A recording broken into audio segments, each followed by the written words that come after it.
Yeah, we are live. I am back.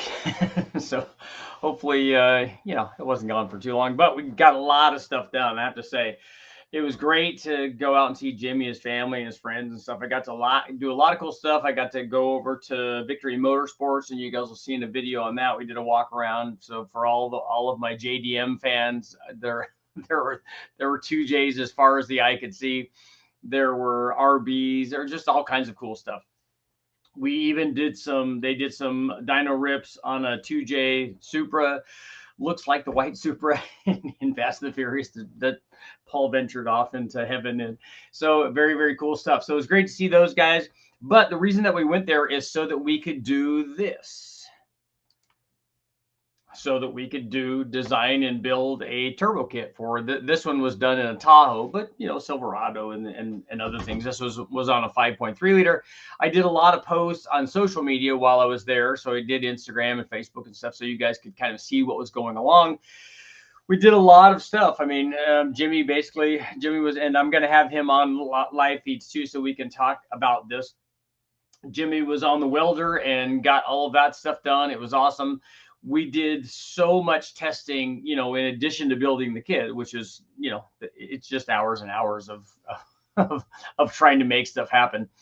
And also when you're, when I'm throwing something up on the engine dyno, it's very easy, honestly. I mean, I just MIG weld it together so that it has to fit on the dyno, and there's basically nothing around me. So, there's no space constraints. We don't have to worry about AC or power steering or the coolant reservoir or any of that stuff. And so that makes, you got to put a lot more time and effort into it. For this case, and a lot of guys have gone through this already, primarily hoses for the heater hoses are problematic. Guys already have lots of either bypasses, which you can do, or rerouting of the hoses. You get different fittings that 90 them out and do all this stuff. So a lot of that stuff is already scienced out. We wanted to make sure that not only could you put a turbo kit on an LS, which obviously people have been doing for decades now, but also that it would work, because we wanted our kit to be something that a person could put on with AC and all the accessories, have everything fit, with you can see the reservoir position here, which turned out really well. And the reservoir position was chosen. We were a little concerned with hood fitment, so we closed the hood. We're like, oh yeah, this thing has plenty of room. We had to obviously rotate it 90 degrees, move it a little bit, and so it bolts on and fits. And it I think kind of looks a little pretty factory. But the reason that we put that there is so that we could have a dedicated cold air setup, because I've been harping on these for years. We think that they're very, very important. And they definitely are, because we saw big changes in air temperature we didn't do hood close tests on the chassis dyno, which we will do more of that, but we did it out on the street, obviously. So when we're driving around, the hood is obviously closed, and you'll be able to see I've got some here's a photo of the intercooler. We're going to talk about that. And then we've got you can see this.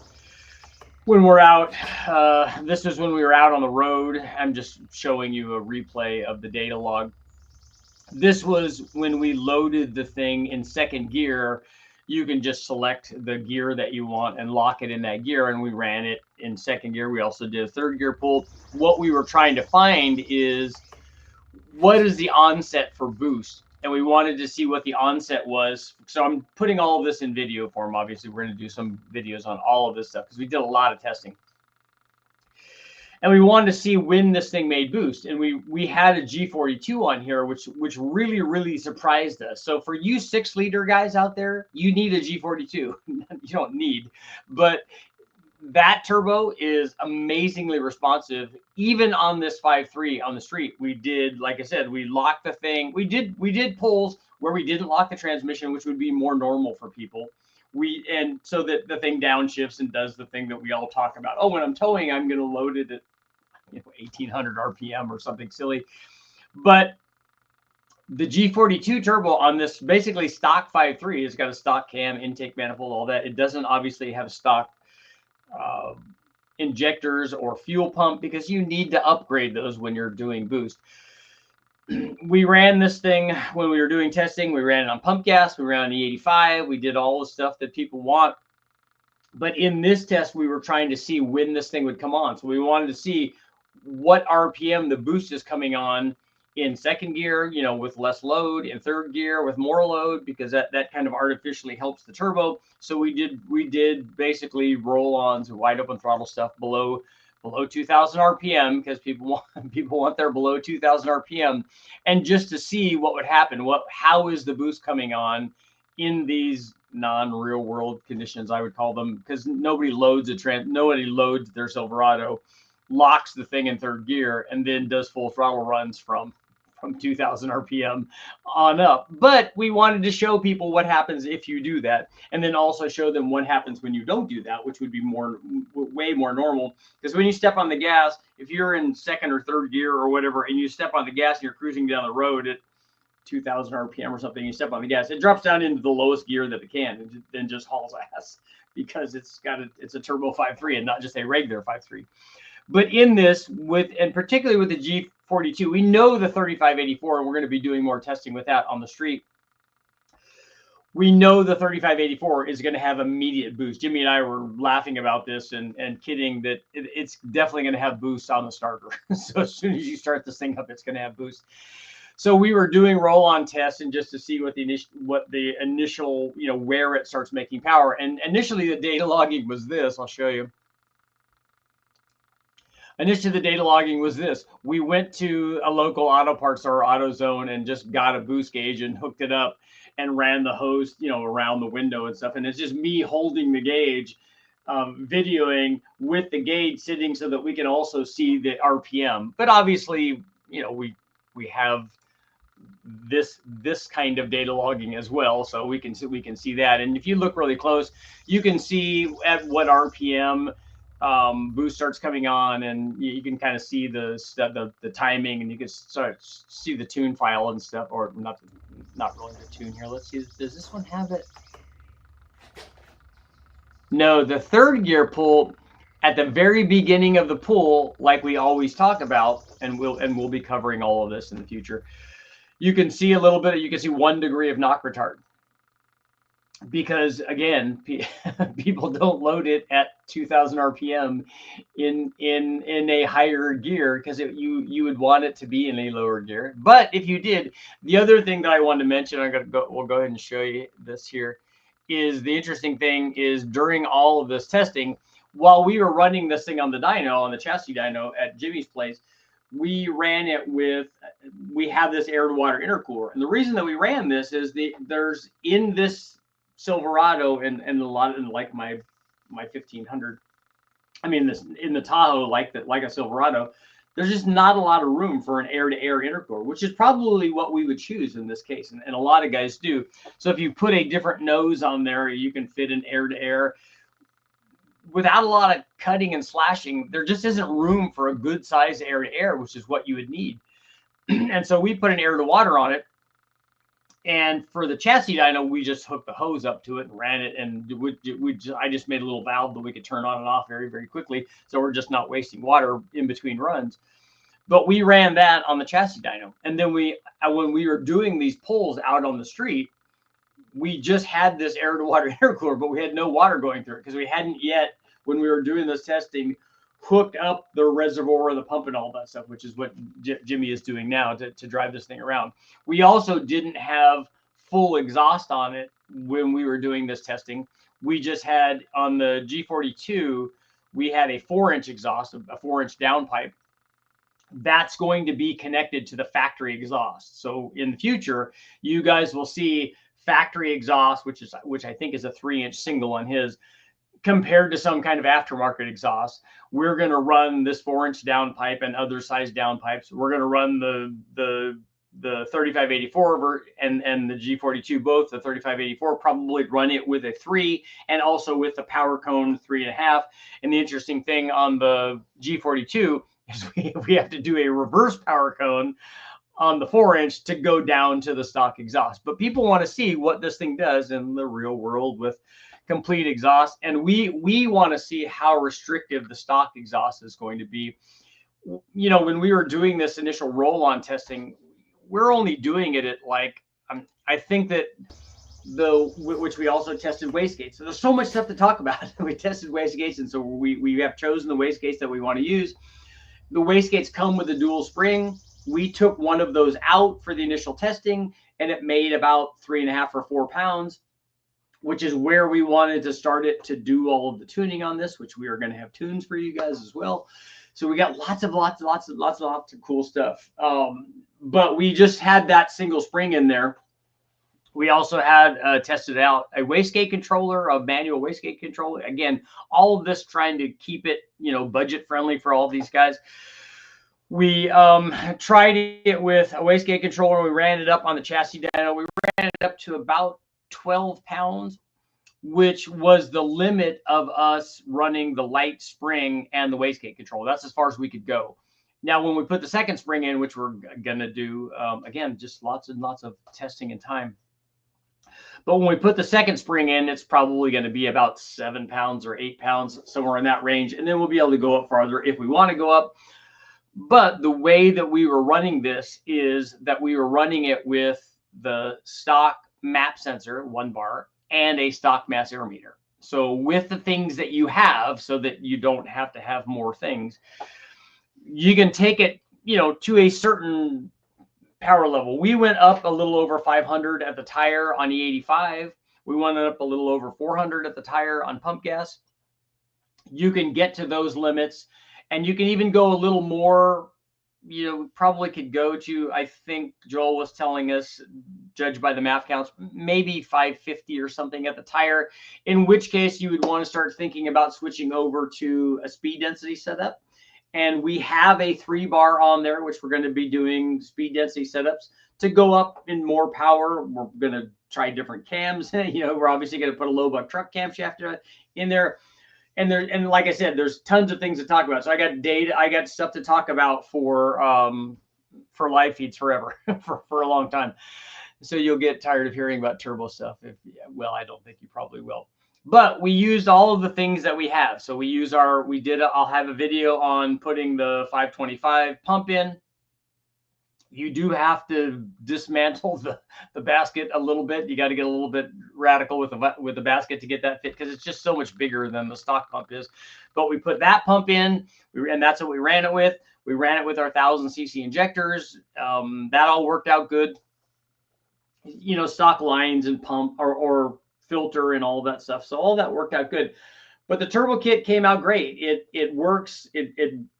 And we ran both the 3584 and the 42 turbos. We ran a couple of different ARs, so you guys will see an AR test. I know everybody's excited about different AR stuff, so we can see the response rate between a 0.83, a 121 on the 3584, and then the G42. We're going to get another AR for the G42 to tighten that up even more for guys that would somehow want this. But I'm telling you that if I was going to 700 or 800 horsepower and I was trying to do that, I wouldn't do it with the 3584. I would even with a 5.3, I'd put a G42. Now looking at what the data that we got on this thing, I'm kind of going all in on the G42. 3584 is going to be really, really responsive, and guys are going to love it. But if I was going to higher horsepower stuff, I would not think twice about putting a G42 on there anymore. And for you 6-liter guys, definitely G42. Definitely go with that. And if you want it, we're gonna do an AR test. We're gonna tighten one up a little bit and see what happens there. We could get you a little bit more response rate from that. But on this stock 5.3, if somebody put a G42 on a stock 5.3 and drove this around, you would absolutely love it. So it worked. It all worked out really good. So this was a lot of fun. I got to go spend a week with Jimmy and his family and his friends and stuff, and got to do a lot of cool stuff. I got to go out and catch a couple of water snakes, which was good.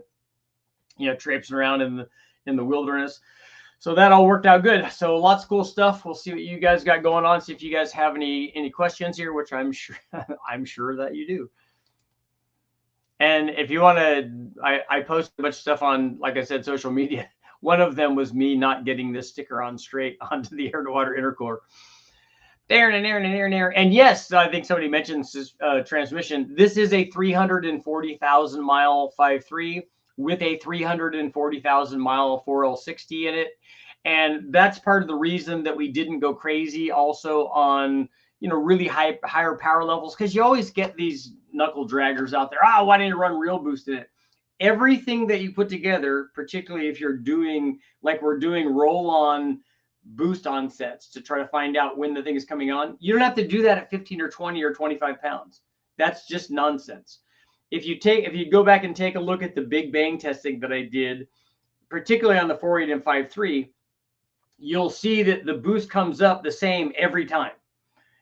It doesn't matter where we set the boost at. You could set it at 5 pounds, which we did, and ran it all the way up to past 25 pounds, which we did. The ramp up of the boost is exactly the same.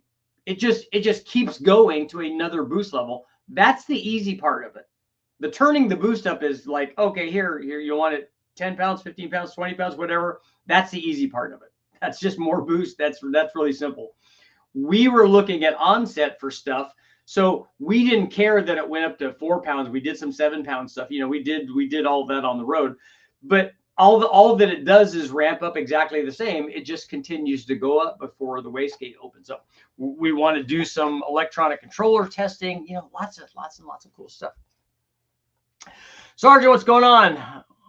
You're at Victory. That's where the Motor Trans was put in my car. Oh, very cool. Yeah, those guys were great, and I loved it because they had, first of all, they had Skylines there, which I'm a big fan of. They had lots of 2J stuff. They had a Nova with an RB on it, which will be in the video, and it's, you know, it's amazing. Glad they bounced back after the fire. Yeah, that was pretty bad. They Phoenixed that thing right up. Can't wait to build my kit. I'm saving up. Still have space constraints, but it's been done. And Frank, don't you have the 5.7? Because I want to do something with you on a tune. That AC line, I'm thinking of extending it for my truck. Yeah, the AC was actually not a problem. We did bend the line a little bit, but Jimmy has a trick for doing that, which worked out great. Just build the lever wrench, and it worked out good. And you just have to bend it just a little bit, but that worked out great. Up in there with the Twizzlers. Bigfoot, what's going on? Quinn, waiting for that smaller turbo. I bet it's going to be response at no RPM. Yeah, we did run the 3584 on the chassis dyno. It worked good. We were doing the runs on the chassis dyno in second gear, in deference to our 340,000 mile transmission, and also drive shaft speed, which we were really concerned with running it in third gear. I think we did a couple of third gear pulls, but not at very much RPM. We didn't run it out very far. We just kind of wanted to see what was happening. Obviously, there's more response in third gear. The boost comes up because there's more load. We just didn't want all of that, all of the drive shaft speed, with also the 340,000 mile drive shaft, two-piece drive shaft and U joints. I'm finally finished welding sheet metal. That's good. You still have the 460 or the heads from the 68 Lincoln, the ones that were ported? I do not. I'm also planning to use an air to water because there's no room for an air to air. This one worked good. This one bolted right under. I made a little bracket to bolt it up. I'll do for the test, I only made one bracket, but we'll do a front and rear bracket that bolts it up under there. And also it's held up by, you know, when you put the 90-degree bends in there and stuff, and all of that. That worked out fantastic. And we've been driving it around, or Jimmy's been driving around now even more. We drove it around a lot, even with the open exhaust. Did you keep the stock valve springs? Everything is stock on that motor except for the things that I mentioned. The only thing that's not stock on it is that we ran this is a drive-by-wire because it's an 05. Stock valve springs, stock cam, stock head bolts. We didn't put ring gap in it. We didn't do any of that. We just put the turbo setup on it, changed the injectors, changed the fuel pump, and obviously changed the tune. An air to water would do a better job than an air to air. It only would if you had something, two things. One, if you had something colder than ambient to cool the boost, then yeah, you could get the charge temperature lower than you can with an air to air. Also, the sizing is the thing that to get, like with this thing, we've run 1,000 horsepower stuff with this air to water intercooler. So it's overkill for what we're doing, for certainly at the boost level that we were at. But to get the 1,000 horsepower air to air intercooler, it'd have to be big. And these are, because of the density of air, it's just much better at cooling. And then we'll put a secondary heat exchanger, which definitely will fit up in front of the radiator, and then circulate it around. This will be a setup like I ran on my Sprint for years and years and years, driving it around every day in the real world.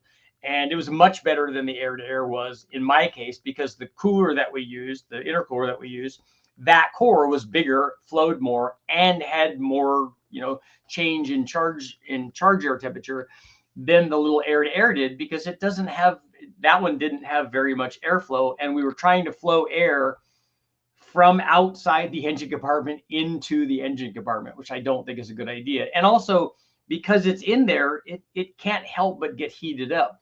I noticed that when we were doing our testing on the chassis dyno, but even more so on the street, if you feel the temperature of our cold air intake tube, which comes off of the turbo, takes a couple of 90s and goes down into the opening where you mount the stock air box and stuff. We took that cover plate off, where we have a cover plate that's going to cover that, and then we're going to bend the tube even from there, bend it forward, because if you look at where the radiator goes down and you look at the frame rail and all of the stuff that's going on there, it can still get hot air. We don't want it to get hot air. Having a turbo open in the engine compartment is not a good idea. You're on a separate cooler for the air to water, like a separate radiator. Yeah, we have what we're planning, and what everybody does is a separate reservoir and then a secondary heat exchanger. And all you're doing is, when you're in boost, you're imparting temperature into the system, and then you just take it back out. It's not, it's pretty easy. If air to water unit just has a water tank, eventually heat soak, but if it has a radiator, it should be good. Yeah, I don't agree with the heat soak thing unless you're on the throttle a lot and you have sloppy tunes. Really good. So all we buy is a complete kit and get the tune from sloppy. You can get a sloppy tune. We will have tunes for it. We already have a tune for it.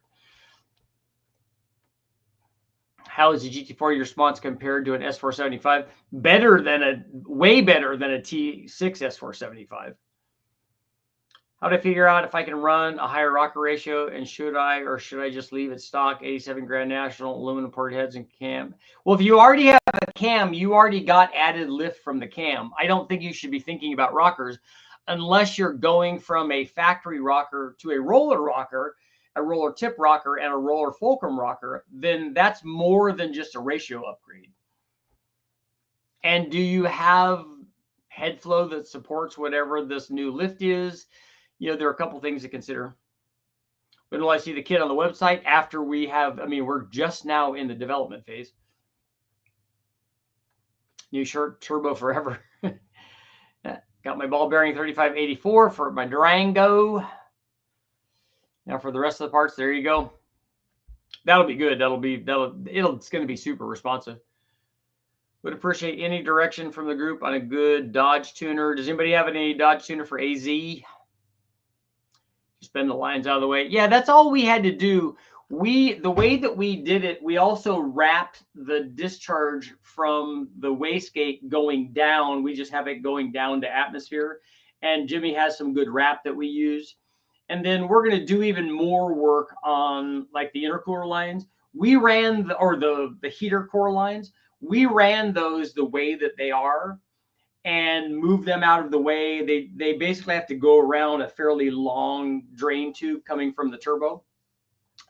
We can wrap that, and we can also separate them with, zip ties and all kinds of stuff to get them out of the way, which we did. And like I said, we've been driving it around. I'm now going to change those, or I should say Jimmy is going to change those. We'll probably do rerouting of those lines. But so far it works. I have the 5.3 LS4 if you're talking. Okay. That's not the person I was thinking of. Who has the Iron 5.7? I made a huge mistake. I picked up an 8.1 with a full harness, four-wheel drive 480 for 300, hoping to do a turbo. Why did you make a huge mistake? the Tahoe that we were working on camera is an 05. The other thing Jimmy is going to do is going to put a 4L80 in this thing, so that we can, you know, and he's putting we're doing the low buck truck camshaft in it. We had already got ARP head studs for it. He's going to do a Super Richie razor blade rebuild on it, so that we can, he wants to take it out because it has a leaky rear main seal, like we've all been through on our LSs. He wants to take it out and fix the seal and seal it up so that it's all good. Put the 4L80 in it, and then we can use it, you know, we can use it at higher boost level stuff and not have to worry about it, which will be great. So we'll be doing a lot of stuff on this. And then the 4L80 and a drive shaft upgrade. And then we could do the cam test. We could do higher boost level stuff.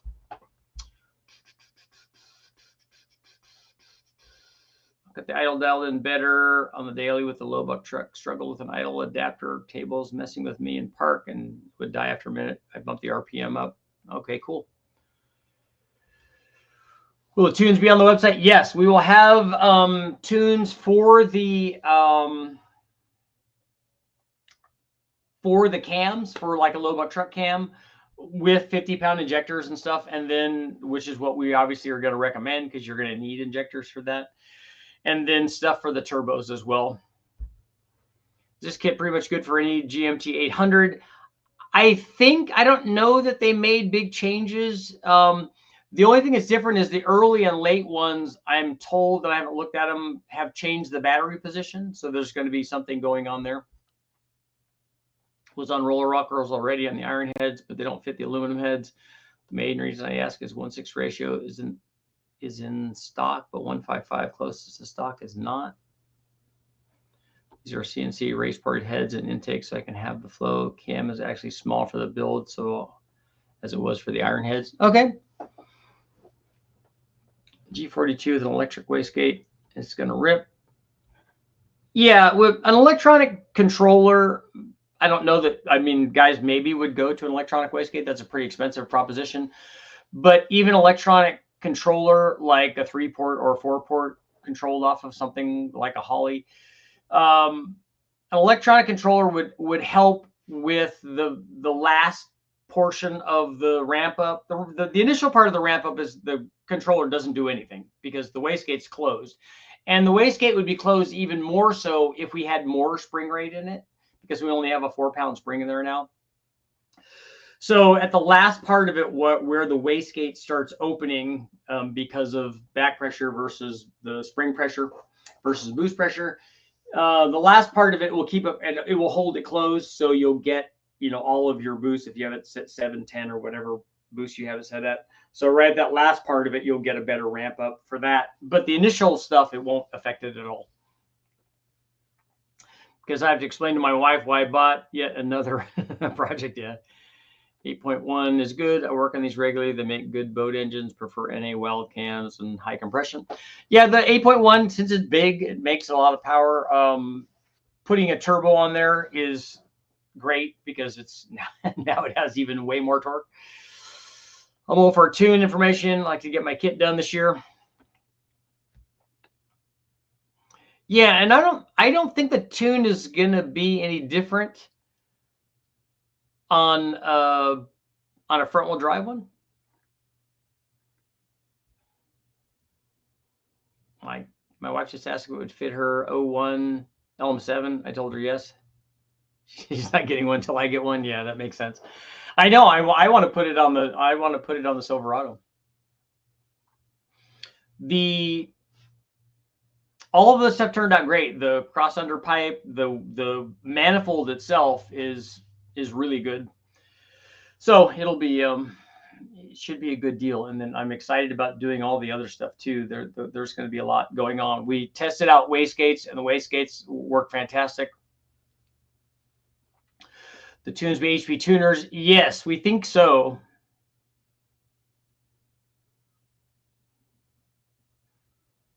Transmissions are similar run to the 4L60 and 4L80. Yeah, and we're not doing much to the transmission control. Joel can, and we did manipulate that when we were doing some of the testing. Topic of wastegates: what would cause a 13-pound spring to only make 9 pounds of boost? Seems like the boost control isn't doing anything. Do you have an electronic controller? And do you have, if you have an electronic controller, do you have the duty cycle set right? Is it a 13-pound spring and you just have boost going to the bottom side of the gate? The other thing that opens the gate up is back pressure. So if you have a lot of back pressure, like you have some sort of restrictive exhaust after the turbo, and you have more back pressure, that will open the gate earlier. You have a leak in your diaphragm, but that would be less likely than the other things. Would be a definite possibility.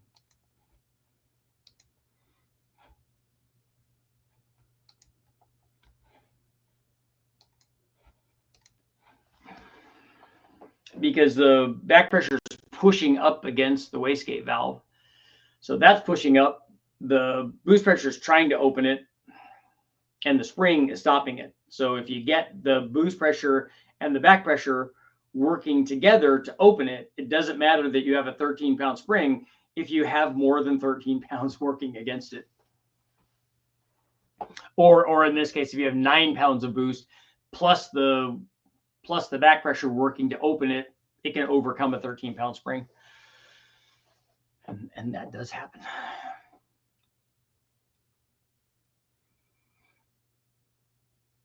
When we were doing the testing on the street, we were doing it without, well, there's probably some residual water in the intercooler core, stuff that didn't spill out when we were taking it on and off the dyno and took our lines off of it. But it, you know, we weren't running very much boost, so it's almost like not having one. But it's in between not having an intercooler at all, like running it non-intercooled, which is also testing that Jimmy wanted to do. We want to run a non-intercooled version and run it with water methanol, or even just methanol, and he's going to try that. Yes, Terminator had it tuned, so I'm not sure how he has it set up. Only 430 the tires with a built LS3.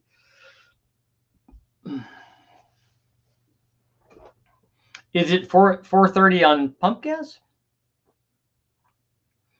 430 on pump gas on an LS6. It must be on pump gas with very low timing then. Learn to turn MAF and VVE simultaneously on a Gen 4 made life easier. Idle tuning has been the trickiest part. Okay. Yeah, Joel is really, really good. He was amazing when we were doing this testing. An LS3 out of the turbo manifold, you have tested. What do you like best? It's not that. All of the things, including stock manifolds, work great. They get all of the exhaust to the turbo. That's all that you're trying to do. This was made not so much for maximum flow. Like, this isn't what I would pick. I wouldn't pick a kit like this or anything like this for doing, you know, you're going no prep racing or something. You know, this is not that. We can do 4-digit power level, I'm sure, or maybe even more with that. But the design for this was so that we could get it to work and do the, you know, it satisfied the list of criteria that we have for it. It needed to work with all of the stock stuff the way that it is in the engine compartment. So can we do it and make it work with, you know, the AC and everything in place, and the factory, the radiator fill, you know, the overflow tank, all of that stuff had to fit. And that was really the big thing. And then did it work so that we could have the wastegate in the position that we wanted it? So there's wastegate priority. Will it work with the different turbos that we were going to put on it? Like, obviously the 42 is much physically bigger than the 35 is. So one of those fits better than the other. And then do they work with the way that we had our discharge tube set up to go from the turbo down to this air to water intercooler? We don't have to reposition the intercooler for this. So we have to either make a different, you know, discharge tube running from the turbo because they're in a different position. Can we adapt that? All of those things have to take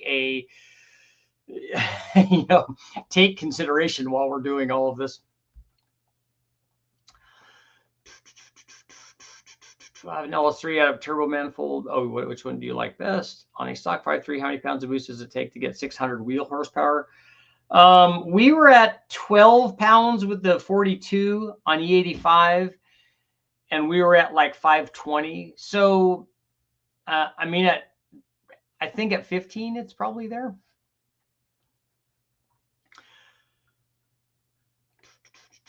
15 degrees at wide open throttle, and it's on pump gas. Yeah, that's why it's not making very much power, because it's on pump gas.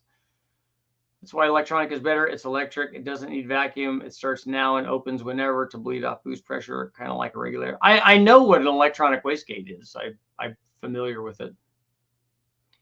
What are the physical dimensions of a GT45? I know you have to send Jimmy an email and ask him to measure it. This is early, usually at night. Yeah, we'll do another one tonight.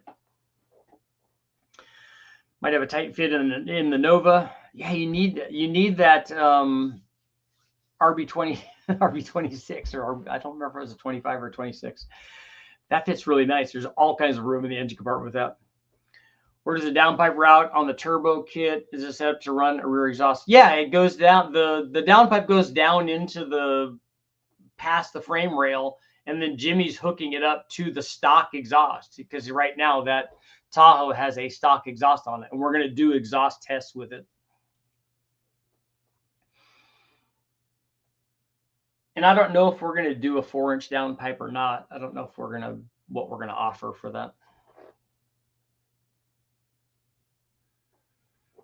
But right now we're going to test all that. We want to see how much I'm all for quiet exhaust also, like, so we want to test that. But even the turbo with that downpipe going into either a stock exhaust or even an aftermarket exhaust, which I'm looking at the aftermarket exhaust, and they're all of the ones that I've seen are 3-inch.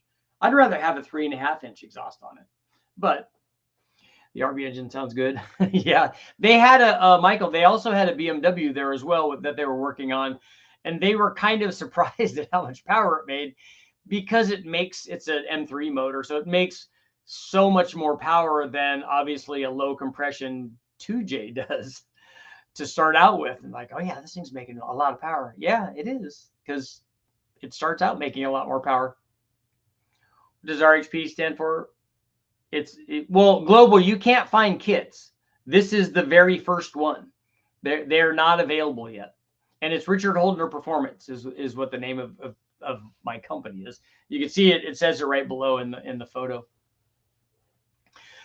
But this is the very first kit that we did. This is the prototype, and then we'll be making them to offer them. This is just all of the initial testing to find out all of the stuff that we have to find out before we can offer it, because we want to make sure that it's right. We want to make sure that it's affordable, that we can be reproduced. We want to make sure that it works with the different turbos that we'll be offering. There's a lot of testing that goes in. We're not just throwing something together, because there were lots of things out there that we could just throw things together. Here, just put all this stuff together and a couple of Hail Marys and hope it works. We didn't want that. That's not what I've done with any of the things that we offer on the store, because we want them to be affordable for the low buck guy. We want them to also work, because there's lots of affordable things that don't work, and we don't offer any of that. We don't know what the price range will be yet. We make one for a C6 Corvette. Yeah, that's a different thing. I don't think that manifold. No, well, I'm certain that manifold and stuff is not going to fit in a Corvette.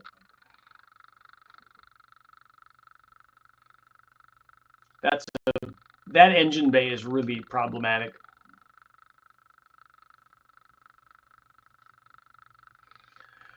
What are we thinking for timeline? I don't know. It shouldn't. 6 months seems way too long.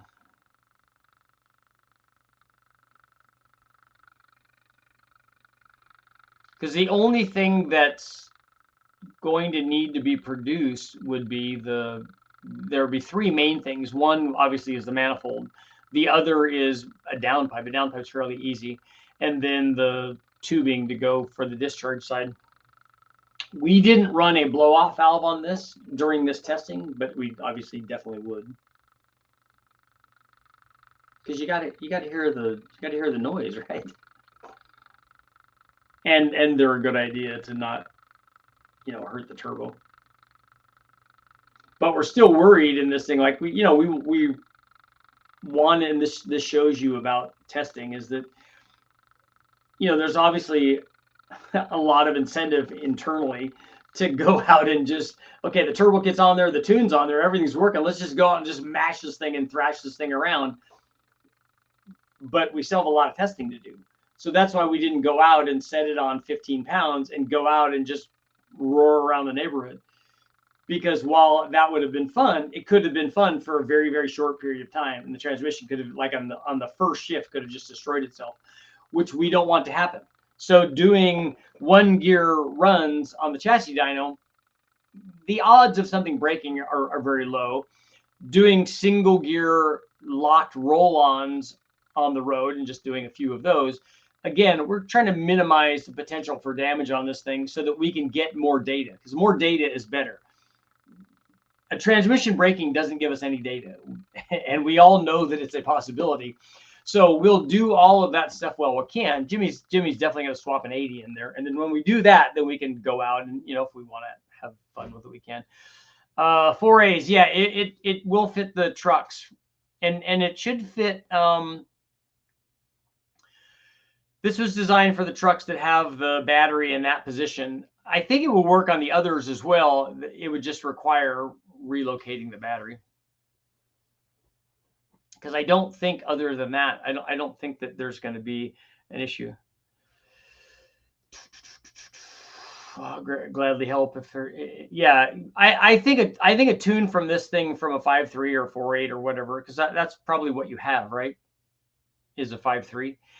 If you have that, then all of the tuning part of it, at least for the engine and the turbo and stuff, all of that will certainly fit. I think if yours is a front wheel drive deal, you're going to have transmission issues also with the stock transmission. So we'll put up our data thing here again.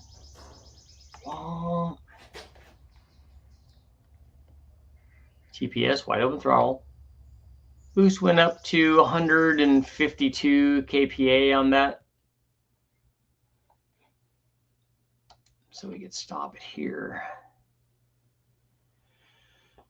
So Jimmy ran that thing out to 50.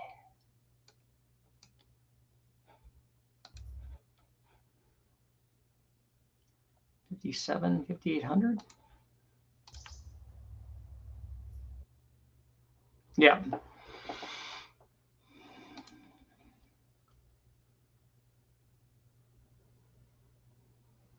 Ooh, 154 kPa. And this thing is we're on the downside. Out at 6,000 RPM on the stock cam, you're on the downside of the curve, because these things make peak power at 5,200 or so with the stock cam and the stock truck manifold and the stock heads. That's kind of where they are.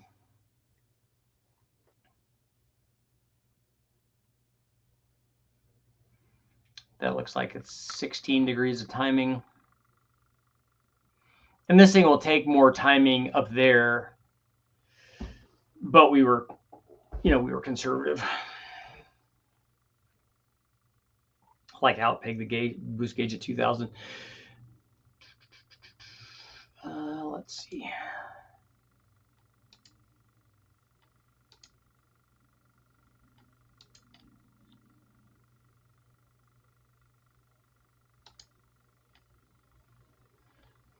So where are we at?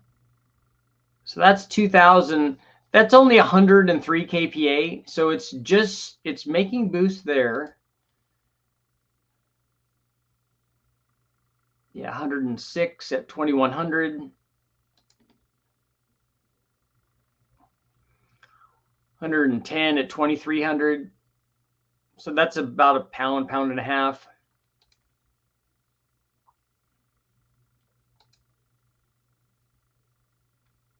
Go back just a little bit. Yeah, so it has a couple of pounds of boost at 2,500. And this is the G42. This is the bigger turbo. And this is second gear. So there's more boost in third gear. But we were really, really happy with the way that the 42 did. What will you include in the kit? I don't know. We're still talking about that. A 4T60 to 4T80 swap is in your future if you're running an LS4. Yeah, I agree. This thing has the ability to make with this 42, you have the ability to make 1,000 or more than 1,000 at the tire. So Small cam upgrade would go to 6,000 plus and just make the turbo want to dance even more. Yeah, when we ran the thing on the engine dyno, I mean on the chassis dyno, we ran it at 11, 12 pounds, and it made 518 with the G42. With a low buck truck camshaft in it, that'd be 600, be more than 600 at the tires. We think we'd gain 100 horsepower with the camshaft at that boost level. So that would be good. You know, that'd be that'd be good power. Wonder how hard it'd be to fit an 09. I don't know. I'd need to look at the engine bay and see what it does. Say you found a match turbo against a blower, power right off the hit. Yeah, on a 3584, this would have all of the boost at 2000. And if that's what you wanted, you know, that would be good. Again, if I was picking something to go, you know, to the higher power levels, even on a 5.3, I would pick a 42. And on a 6-liter, I would probably only pick a 42. Awesome that you're doing a kit. I have an 05 that recently turboed. Also has the low buck truck thing ring. It's great. Yeah, that's a good cam for a turbo deal. Map gauge is only manifold vacuum. The numbers are hard to read. Yeah, what you want to look at is this purple number right here, which is KPA. Let's big screen it. See if that helps. Yeah, see the map number is 100, and that's 120 KPA right there.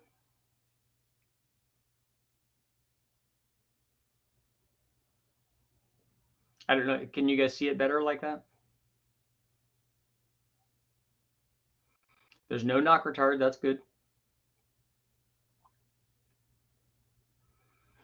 IAT is 85 degrees. Coolant temp is 190. What's that? 187. Okay.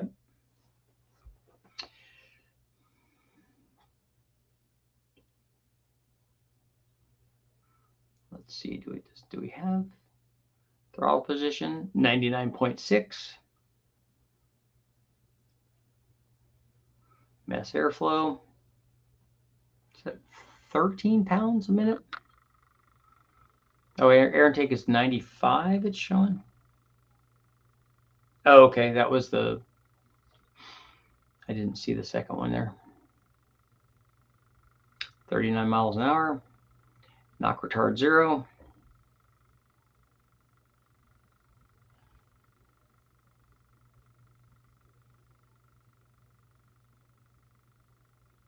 Dynamic airflow.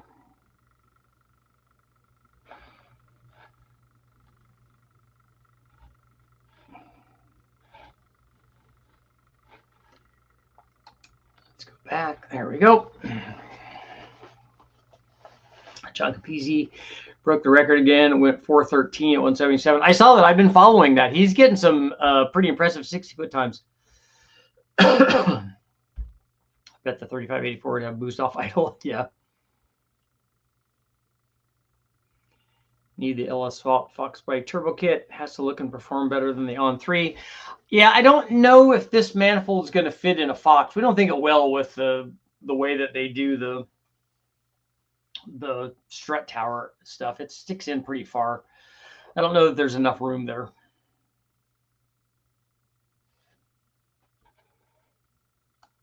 And I don't know if as many people do Fox swaps, Fox LS swaps, as there are trucks and, you know, Tahoes and stuff.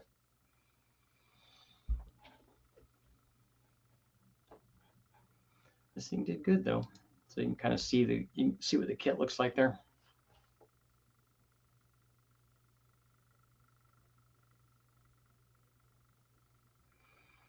We did some braided feed lines and drain lines, and we had a little bit of excitement with this thing. We ran the NA runs, and it was like 235, 240 range on just a stock tune.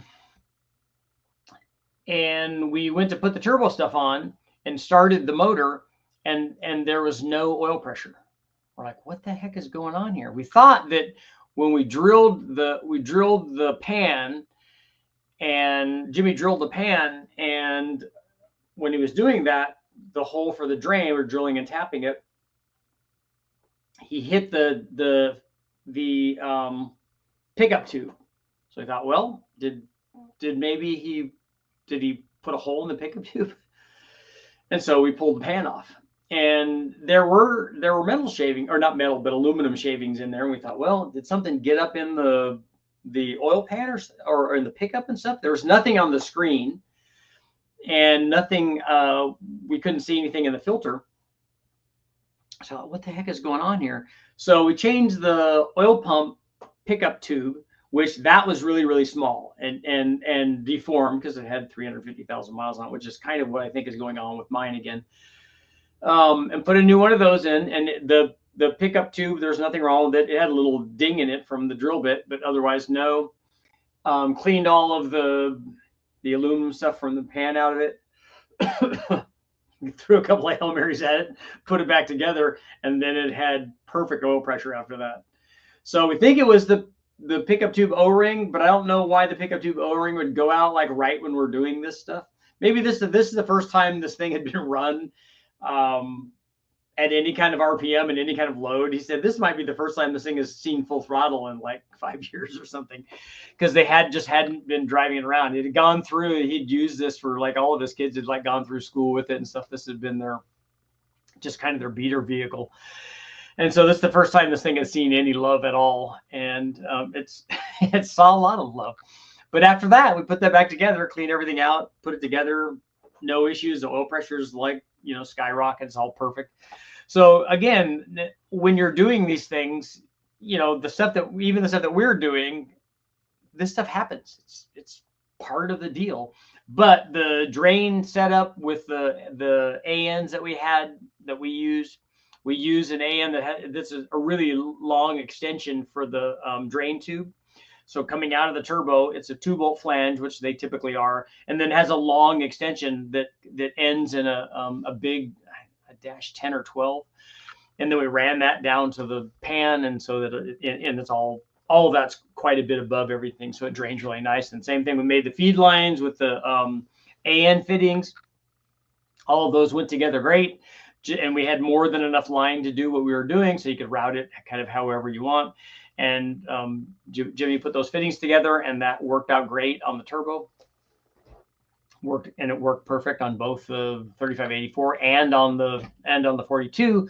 So that stuff was all dialed. It was great. I think I would recommend removing the pan to do that, or the other alternative, and we're going to look into this to see how much access we have to maybe just going to the front cover. You just take the damper off, take the front cover off, and make that part of it work, and then go into the front cover with a 90, and that's obviously doable and done by a lot of people. In fact, that's how I have the one on the 5.3 that we have on the engine dyno that we do on the L33. It now has an opening in the front cover to do that. Sometimes it's easier to do that than take the pan off. On his, he could take the little centerpiece out of what is the piece that goes across? That piece was removable so that then we could drop the pan and then clean it all out. It all worked out good.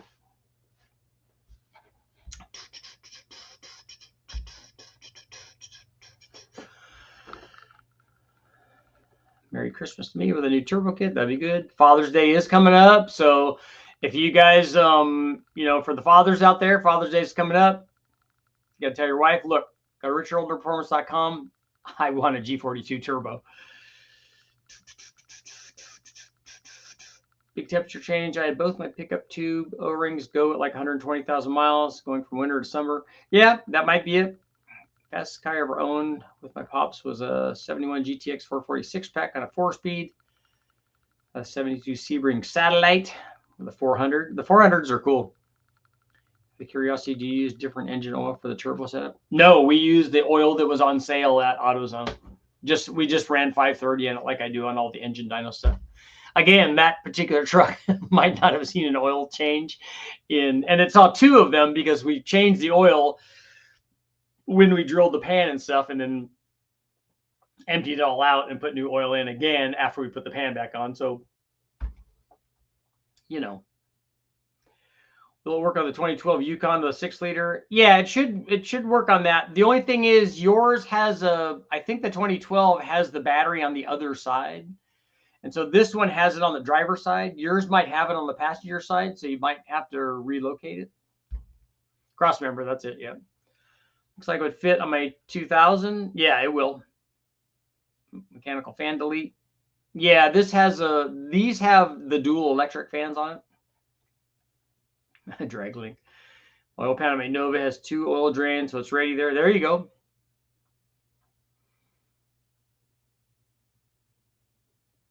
Vern, what's going on? You're late. You're late. Boost. And you can see that we got the monsters in there. Purple Monsters Majesty. Purple Monsters Majesty. Intercooler. You can see in the photo the adapter fittings that we use to hook it to the hose, you know, because that's how you do it. I saw a Project Farm video of oil testing. You've been using the Pennzoil since it has one of the better ones on sale. Yeah, I honestly, Jimmy and I talk about this stuff a lot, and Brian and I too. We talk about the level that you have to be at, where the difference between one oil and when you do oils, particularly, one thing may be better, whatever that is, and other things about the combination that you have in the oil, about the blend that you have, may be worse. So my question always is, if one oil is better, when is it better? So it's like having an injector. Okay, this 1100 cc injector is better than a 1000 cc injector, but none of that matters because you're running 600 at the tires. So it doesn't matter that one is better than the other because you never see it. You know, just like having, like we talked about with a ported set of heads. Yeah, I have a ported set of heads that flow 380 CFM, but I'm only trying to make 600 horsepower. So none of that matters because I'm never taking advantage of what that head has to offer. And for me, the big thing is get the thing that makes it work. You know, get whatever you have to do to make it work. And like with oil, we just get, like, especially with a junkyard motor, or which is essentially what Jimmy's motor is and mine and my Silverado, 350,000 mile stuff. When you have that, it's essentially a junkyard motor. It just getting like a fresh oil change every 3,000 miles is just really, really good. And the fact that I could put better oil in it, like I could put Wazoo synthetic in it or whatever, I really don't worry about that. Intercooler is what I'm saving up for. 2012, the battery's on the passenger side, but has a provision for battery on the driver's side. That would make it nice if they can switch it over. Yeah, we do have stickers now, as you can see. We made some. They're going to be better than this. This was the first run, but yeah.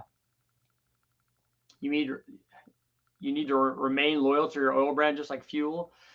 Well, if by oil brand you mean the thing that's on sale, then yes. You're ready to do some daily driving of my 65 Mustang. There you go. That's a cool car.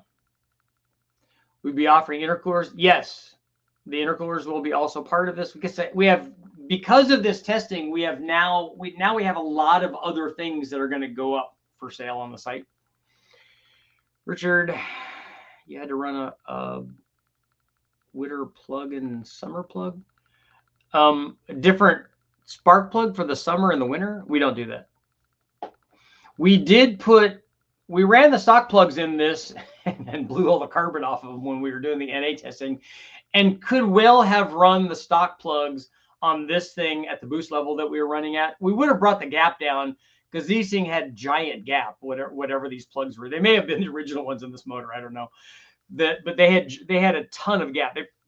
It looked like they had 60 thousandths gap in them. And so we would have definitely brought the gap down, but we put TR6s or TR7s in it, which had about 20 gaps in them. And so that's not going to ever misfire. And here I am with these Motorcraft reds everywhere. And it's just like with a camshaft and a turbo thing or whatever. There's lots of camshafts that will work. There's lots of oils that will work too. It will work. Total power expected with the intercooler sub. This isn't that. We're not looking at total power. The amount of power that you can make is a function of the turbo. So whatever the turbo will support, and then the rest of your combination, that's what will dictate how much power you can make. We were doing this to test whether or not the setup is viable, whether everything fits, whether it doesn't heat up any hoses, what the boost onset was with the different kinds of turbos, does it fit, you know, all of those things. This is what we were looking at. The G42 turbo will support 1200 horsepower if we want to do that, and that intercooler core will certainly support that as well. Just because you've helped us, buddy, my hat's off. Oh, thanks. I much appreciate it. I'll get a frosty cold beverage with Lisa now that I'm back in town.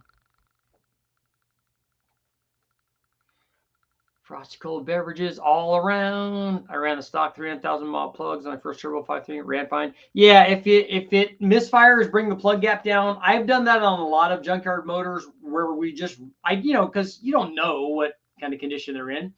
But if the motor, you know, runs, it was in good running condition when it went in there, it's still running. And I've run the factory plugs, and I've even run the factory plugs with boost without bringing the gap down, because we have, you know, they have really good ignition systems in them, and that has worked fine.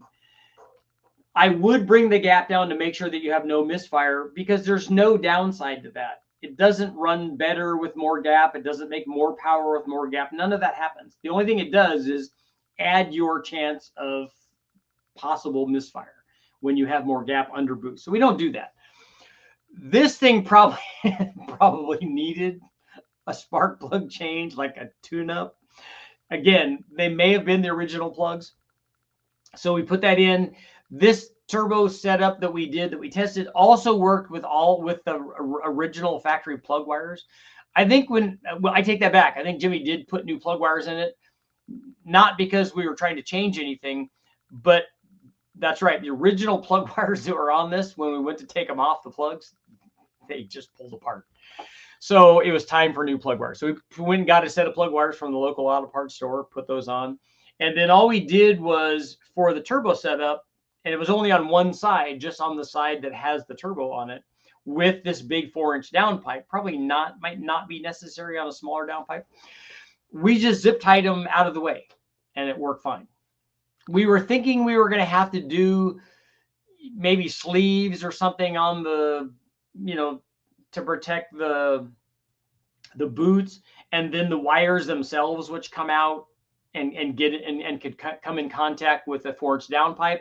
We just zip tied them out of the way, and it ran perfect. Hot Mess, what's going on? 300,000 mile plugs. Yeah, like I said, I'm amazed. I'm amazed. I remember being amazed that there would be factory vehicles that don't recommend a spark plug until after 100,000 miles, but they do work for a long time. My turbo E46, I switched to Rotella because of the additive package. Not sure if it's actually necessary, but it makes you feel better. Hey, that's a big thing. I remember doing oil changes in my Camaro back in the day and thinking that I just added power to it because I put Arco graphite in it. And then later on, Mobil 1 was better, but because Arco graphite was terrible. It looked like used motor oil when you poured it in, so it couldn't have been good. But that was part of it. Like, you'd wash it, do an oil change, maybe do an air filter change or whatever. You think, oh yeah, I just put the tune on it and it works great.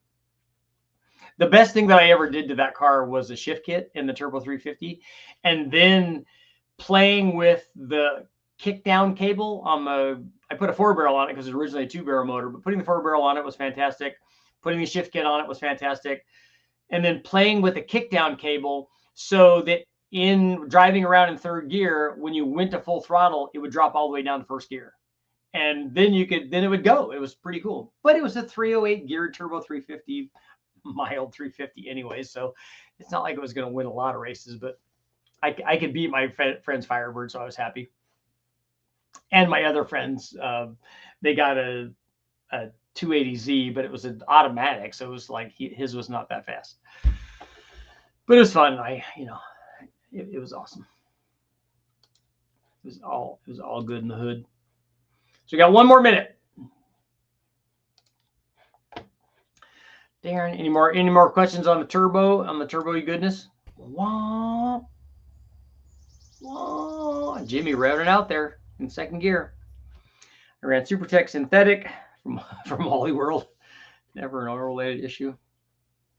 Proper oil changes. Yeah, that's the thing. I try to change the oil in my truck like at 3,000, and that seems to work. I do want to put a kit like this, a turbo kit like this on the Silverado. But again, like Jimmy, I would kind of be worried about the transmission. Although this is a new transmission, rebuilt one with Corvette servo. Brakes on the Honda Accord are getting spongy. If it ain't leaking, it's empty. Have you done twins on Hemi yet? I don't think we did twins back when I did the Hemi stuff. We only did a single, but we did a single that would go over 1,000, so it was more than enough. But twin 35s on a Hemi would be a lot. That could support a whole bunch.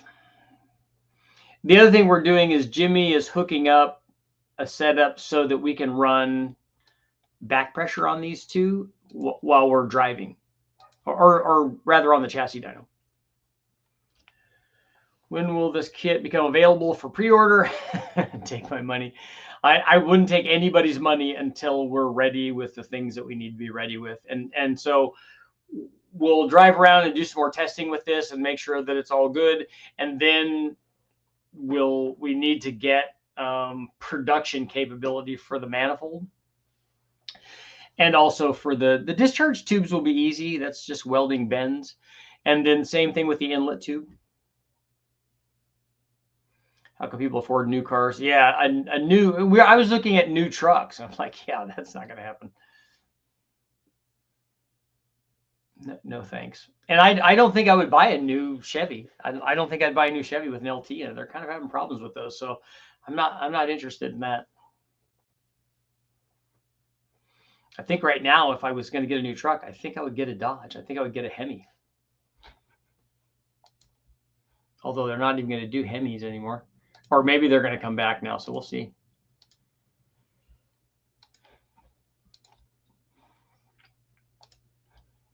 I can get the 6-cylinder. 6-cylinder big power.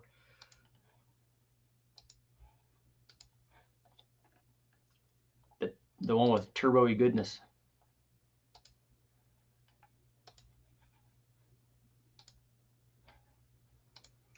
Pure turbo-y goodness.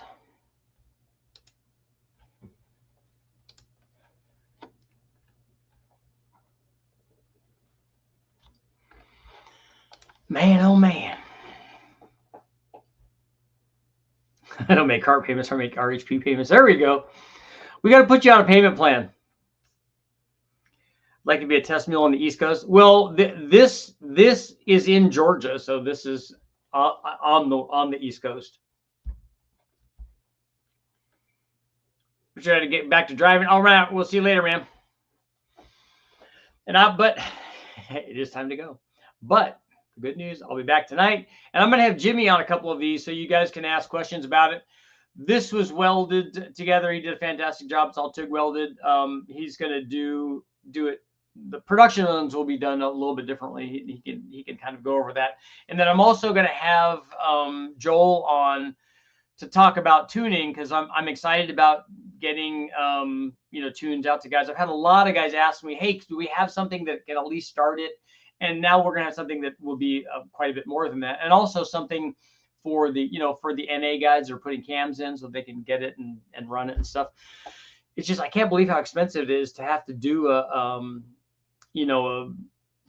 HP tune, a programmer and stuff. All that stuff is like big money. at least to me, it seems like it's big money. But I will see you guys all tonight.